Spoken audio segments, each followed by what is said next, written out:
Hello friends, मैं वकील भारती आप लोगों के लिए फिर से एक नया वीडियो लेकर आया हूँ जो आपके माइंड को में जितने भी क्वेश्चन आंसर्स होंगे इस सांस में आपका खत्म हो जाएगा। और मैं तो पहले कहना चाहता हूँ कि पहले आप हमारे चैनल पर नए हो तो सब्सक्राइब कर लें, क्योंकि हमारे जो भी नए वीडियो आते हैं आप तक पहुँचे तुरंत, ताकि आप मिस ना करें और हमारे सारांश आप तक तुरंत पहुँचे। तो मैं अक्सर हिंदी का सारांश लेके आया करता हूँ और हमारे चैनल के अंदर आके देखें, आपको बहुत सारे हमारे सारांश मिलेंगे हिंदी के। तो जो भी नए स्टूडेंट हैं तो उससे मेरा यही कहना है कि थोड़ी सी सब्सक्राइब कर ले तो आपके लिए बेहतर होंगे।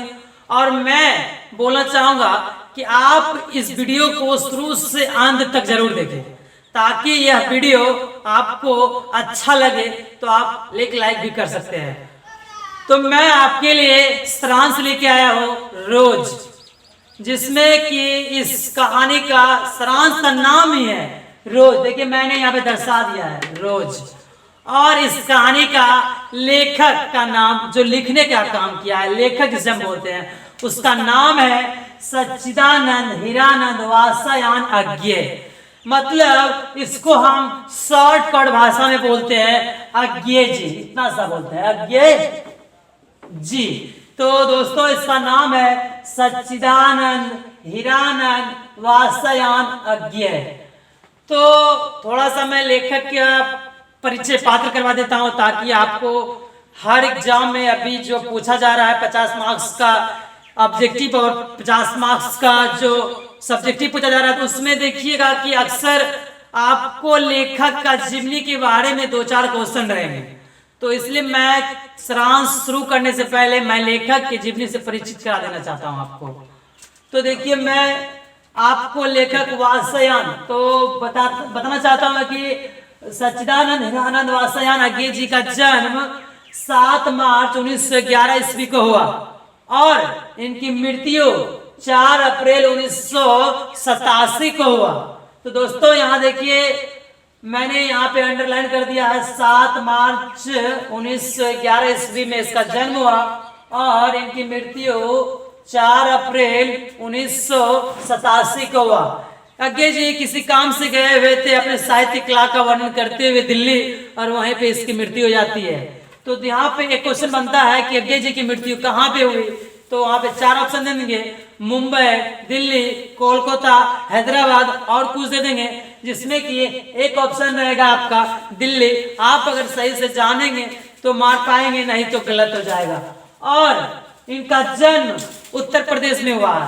तो दोस्तों यहाँ पे इस बात पर आपको ध्यान देना होगा कि इनका जन्म हुआ है उत्तर प्रदेश में, जो कि इसका एक और महत्वपूर्ण चीज जानना पड़ेगा आपको, जो कि कसाई पुरातत्व खुदाई शिविर के नाम से जानते हैं। मतलब उत्तर प्रदेश को जो है ना, हम लोग तो मान गए कि अज्ञेय जी का जन्म हुआ है उत्तर प्रदेश में, लेकिन एक और नाम से इसको जानते हैं ना, बोलना चाहते हैं कि कसाई पुरातत्व खुदाई शिविर के भी नाम से जानते हैं। दे देंगे कि उत्तर प्रदेश जहाँ की अज्ञेय जी का जन्म हुआ तो उसे किस नाम से जानते हैं, और 3 ऑप्शन दे देंगे, जिसमें कि एक ऑप्शन आपका ये भी रहेगा कसाई पुरातत्व खुदाई शिविर के नाम से। तो यहाँ पे एक ऑप्शन रहेगा, तो आप अगर जानेंगे तो मार पाएंगे, नहीं तो खत्म हो जाएगा और आपका ऑब्जेक्टिव गलत हो जाएगा।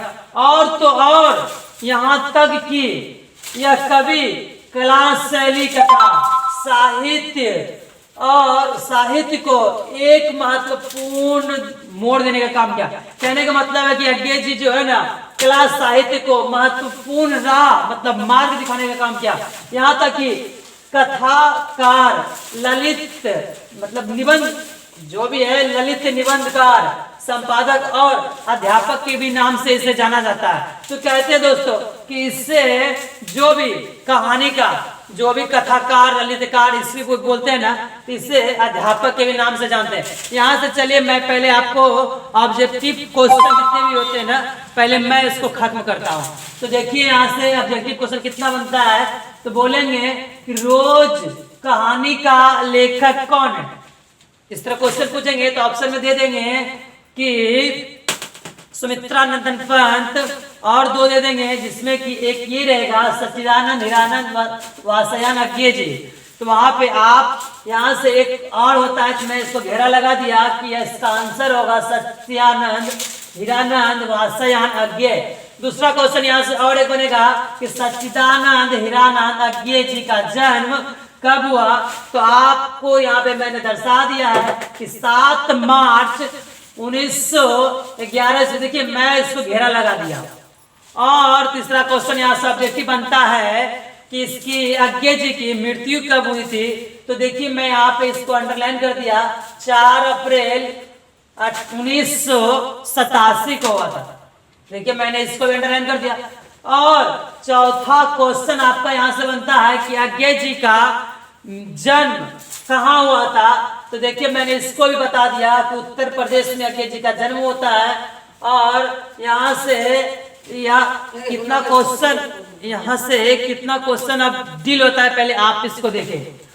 तो मैंने यहाँ पे बताया कि 1 2 3 4 मतलब लगभग इसमें से 4 5 6 7 क्वेश्चन आपका डील हो जाता है। 1 2 नहीं बल्कि कई साहित्य लिखने का काम किया गया, जिसमें कि आंगन के पार द्वार ये एक साहित्य है और इन्होंने लिखने का काम किया 1964 ईस्वी में, जिससे कि साहित्य अकादमी पुरस्कार भी मिला।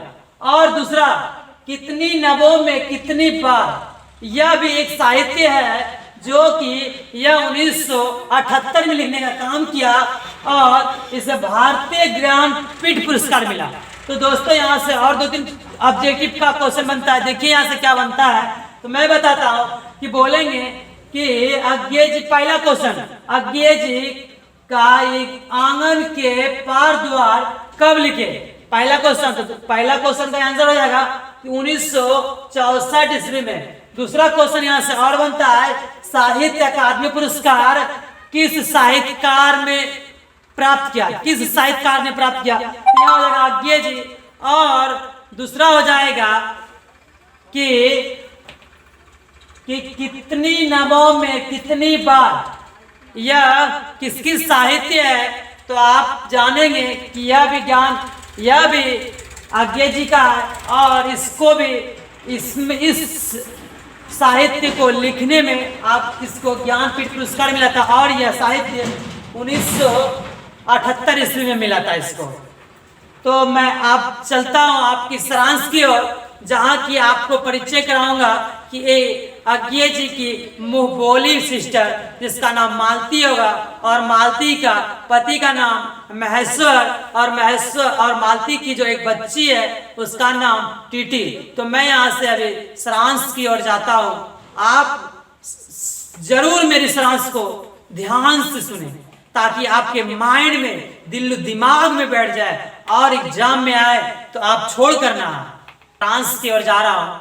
सारांश में जब अज्ञे जी बच्चे थे तो इनकी मुंहबोली बहन, जिसका नाम मालती, तो दोस्तों बच्चे में अनेक अनेक सपने देखते हैं कि मैं बड़े होकर ये बनूंगा वो बनूंगा, लेकिन शायद उनके साथ परिस्थिति उनको बनने नहीं देता और वह न जाने भटक जाते हैं। और इसी प्रकार से यहाँ पर हुआ कि हमारे ये लेखक सच्चिदानंद हिरानंद वासयान अज्ञे जी, जो अपनी जिस प्रकार से कि अपनी प्रगति पर बढ़ते रहे और इन्होंने साहित्य कला पर जो अपना ध्यान दिए और लेखन शैली का कार्य करते रहे, ये तो अपना मुकाम हासिल किए। और उधर मालती की शादी विवाह हो जाती है। तभी एक दिन की बात है जब शादी हो जाती है, तब अज्ञे जी की मुंह बोली बहन कि यहाँ तो अज्ञे जी सोचते हैं कि आज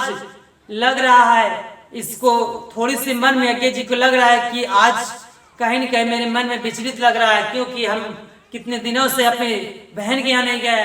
और बेचारे अज्ञे जी जाते हैं अपने बहन के यहाँ पे 3 कोस पैदल, मतलब समझ जाइए अपनी बोली भाषा में अगर हम लोग 3 कोस जोड़ते हैं तो लगभग 9 किलोमीटर होता है।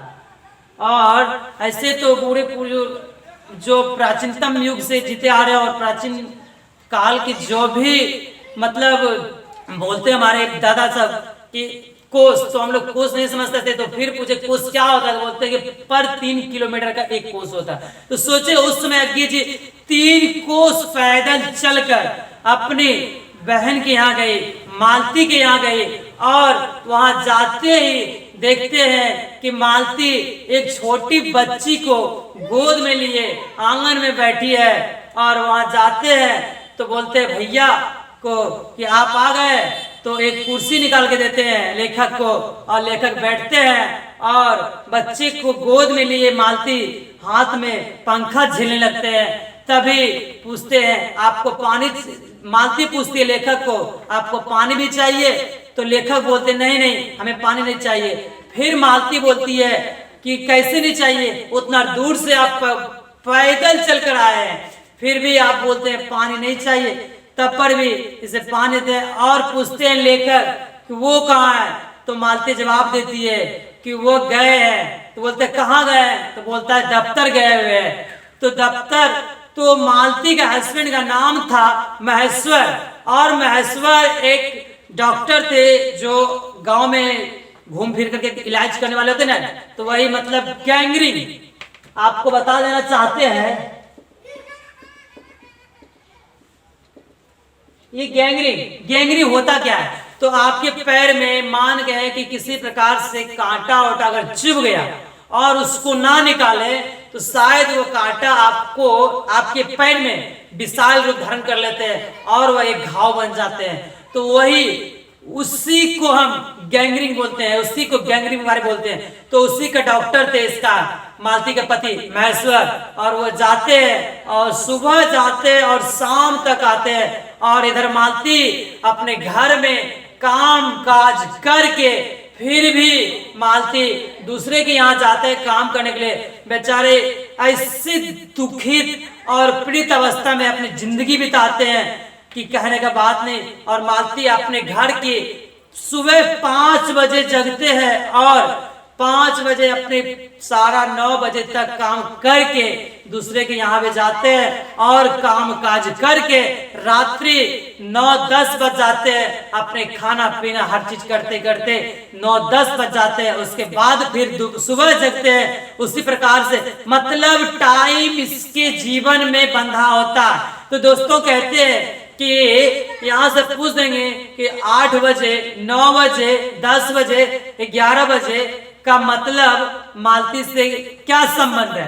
तो दोस्तों तो आप घबराए नहीं, यह क्वेश्चन का आंसर क्योंकि हर बार पूछता है कि 8 बजे 9 बजे 10 बजे मालती से क्या संबंध रखता है। तो मैं बताना चाहता हूं कि यहाँ पे क्वेश्चन का आंसर इस प्रकार से दीजिएगा आप कि मालती सुबह 5 बजे जगती है, अपने घर का काम काज करके सुबह 8 बजे तक फिर दूसरे के घर जाती है और काम काज करके फिर वहां से आती है और फिर अपने घर के काम करते हैं और सुबह रात्रि के 10 से 11 बज जाते हैं तभी सोते हैं। इसी प्रकार से सिलसिला चलती रहती है। और लेखक के मन में ऐसा घटनाएं देखकर इस अपनी बहन के ऊपर यह कथा लिखने का काम किया, यह कहानी लिखने का काम किया।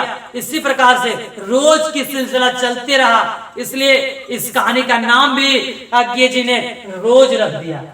तो यह कहानी हमारा यही समाप्त होता है। अगर आपको मेरा वीडियो अच्छा लगे तो लाइक जरूर कीजिएगा।